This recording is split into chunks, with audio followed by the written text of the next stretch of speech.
আবারও কন্টেইনার ভর্তি পণ্য নিয়ে চট্টগ্রাম বন্দরে ভিড়তে যাচ্ছে পাকিস্তানের সেই জাহাজ। আগামী শুক্রবার MV-1 জিয়াংফা জং এই জাহাজটি চট্টগ্রাম বন্দর জলসীমায় পৌঁছানোর কথা রয়েছে।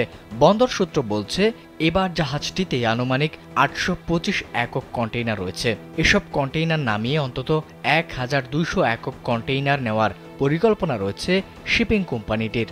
খোঁজ নিয়ে জানা গেছে, দুবাই ভিত্তিক কন্টেইনার জাহাজ পরিচালনাকারী সংস্থা ফিডার লাইন্স DMCC একটি কন্টেইনার জাহাজ দিয়ে নতুন এই সেবা চালু করেছে।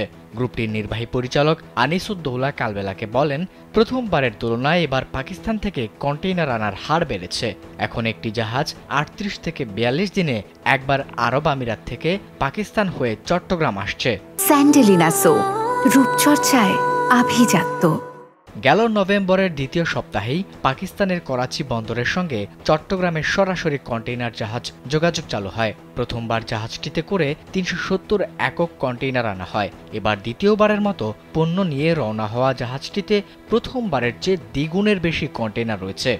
এসব কন্টেইনারে কি পণ্য রয়েছে তা জানা যায়নি, তবে শিপিং কোম্পানির সূত্রে জানা গেছে, মূলত পোশাক শিল্পের কাঁচামাল ও রাসায়নিক, খনিজ পদার্থ ও ভোগ্যপণ্য এসব পণ্যই পাকিস্তান থেকে আনা হয় কন্টেইনারে। এবারও জাহাজটিতে এসব পণ্য থাকতে পারে।